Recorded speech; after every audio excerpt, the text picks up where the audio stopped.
अस्सलाम वालेकुम। वैसे इलेक्ट्रॉनिक स्टोर पर इलेक्ट्रॉनिक्स की काफ़ी वैरायटी का स्टॉक पहुंच चुका, तो जिस भाई को चाहिए रब्ता कर सकता। पूरे पाकिस्तान में आपको इसकी डिलीवरी मिल जाएगी। और जिन लोगों ने मेरा चैनल अभी तक सब्सक्राइब नहीं किया, मैं चैनल को सब्सक्राइब, लाइक और वीडियो को भी आगे शेयर कर दें।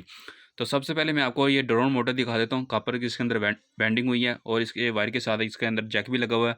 बिल्कुल फ्रेश माल है। ये आपको 200 रुपये की मिल जाएगी विद बार। और इसके अलावा ये 4 वोल्ट की आपको लाइट मिलेगी। इसके अंदर बड़ा साइज़ भी है, छोटा साइज़ भी है। ये ओनली आपको ये 30 रुपये की मिल जाएगी। ये आपको मिलेगी 40 रुपये की। और ये आपको ये लिथियम सेल मिलेगा। ये अगर मार्केट से परचेज़ करते हैं 350 का मिलेगा। अगर आप मुझसे परचेज़ करते हैं ओनली आपको 150 का मिलेगा। ये लाट का, ये 3800 mAh का ये सेल है। अभी आपको इसका वेट भी चेक करवा देता हूँ। ये 45 ग्राम इसका वेट आ रहा है। हाई क्वालिटी का ये सेल है। मार्केट से आपको ये 350 या 450 का मिलता है। मुझसे ओनली आपको 150 का मिल जाएगा। बिल्कुल फ्रेश माल है ये।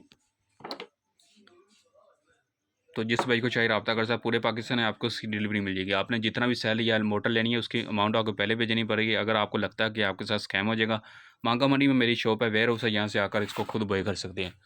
नहीं तो पूरे पाकिस्तान में आपको इसकी डिलीवरी मिल जाएगी। अगर कोई बंदा ऑनलाइन काम करना चाहता है, मेरे पास हर तरह की आपको इलेक्ट्रॉनिक्स गैजेट मिल जाएगी, जिसको आप ऑनलाइन सेल करके मंथली 50 से 60 हज़ार आराम से कमा सकते हैं। अलहमदुलिल्लाह चना की मेरी डायरेक्ट इंपोर्ट है, तो मेरे पास आपको हर तरह के जदीद टेक्नोलॉजी की आपको मुझसे चना गैजेट मिल जाएंगे। वीडियो अच्छी लगी हो मेरे चैनल को सब्सक्राइब, लाइक, वीडियो को भी आगे शेयर करना है। ओके, खुदा हाफिज़।